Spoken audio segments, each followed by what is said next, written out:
Fikiria kuishi kwenye ulimwengu ambao nguvu ndiyo sheria na lugha ya mtaani ndiyo digrii yako pekee. Lakini katikati ya vumbi na vurugu za ghetto, kuna baba anayepigana sio tu kwa ajili ya heshima yake, bali kwa ajili ya mustakabali wa mwanae.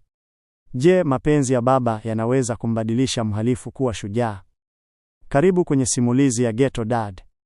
Tunamtambua Fela Timini Egbuson, msemaji mkuu wa mtaa na baba, ambaye lugha yake kuu ni pidgin na misemo ya kijanja.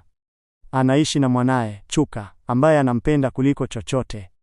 Fela anamfundisha Chuka jinsi ya kuwa ngumu mtaani. Anampa pesa za kununua biskuti, lakini anamwambia, "You be king, no let any man cheat you." Fela anajulikana kwa kukusanya ushuru wa community levy kwa nguvu kutoka kwa watu wanaojenga mitaani. Maisha ya Fela yanabadilika anapokutana na Onyi, mwalimu wa Chuka. Onyi ni mwanamke msomi, mstaarabu na anayechukizwa na tabia za Fela.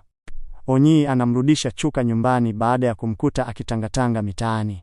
Anamwambia Fela, anahitaji elimu, sio maisha ya mtaani. Fela anaanza kuvutiwa na Onyi, lakini hajui jinsi ya kumtongoza zaidi ya kutumia lugha yake ya area father. Chuka anaanza kufeli shule kwa sababu Fela anamsaidia kufanya homework kwa kutumia akili ya mtaani badala ya vitabu.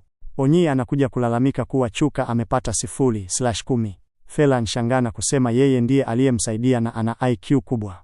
Licha ya tofauti zao, Onyi anaanza kuona upande wa upole wa Fela, hasa anapoona jinsi anavyojitolea kwa mwanae. Maisha ya ghetto sio rahisi. Fela anaingia kwenye matatizo na wahuni wenzake. Wakati huo huo, tunagundua siri ya Onyi. Alikuwa na mpenzi mnyanyasaji aliyekuwa akimpiga. Chuka anaugua na Onyi anakuja kumhudumia. Fela anaguswa sana na kitendo hiki. Fela anaanza kubadilika polepole, akijaribu kuongea Kiingereza fasaha ili kumfurahisha Onyi, ingawa inamuia vigumu.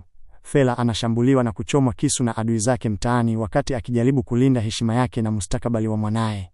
Onyi na Chuka wako kando yake. Hapa ndipo Onyi anakiri kuwa, wewe si mbaya kama unavyojionyesha. Una moyo wa kipekee. Fela anaamua kuachana na maisha ya uhalifu wa ghetto ili kuanza maisha mapya na Onyi na Chuka. Filamu inaisha kwa hisia kali. Fela, Onyi na Chuka wanakuwa familia moja. Fela anapata upgrade kutoka kwa baba wa ghetto hadi kuwa mwanaume anayewajibika. Fela anajigamba kuwa yeye ni simba wa ghetto, lakini sasa amepata malkia wake. Lakini subiri kidogo. Wakati Fela akidhani ameachana na maisha ya zamani na kuelekea mjini na Onyi, Chuka anachukua begi lake. Ndani ya begi hilo, Chuka ameficha community levy ya mwisho walioikusanya na baba yake, shilingi 300 taslimu. Chuka anamtazama baba yake na kutabasamu, akimwambia, "Baba, mimi ni mwanao kweli, lazima tuwe na mtaji wa kuanzia mjini." Fela anacheka na kugundua kuwa damu ya ghetto haitoki kirahisi, ila sasa itatumika kwa akili zaidi.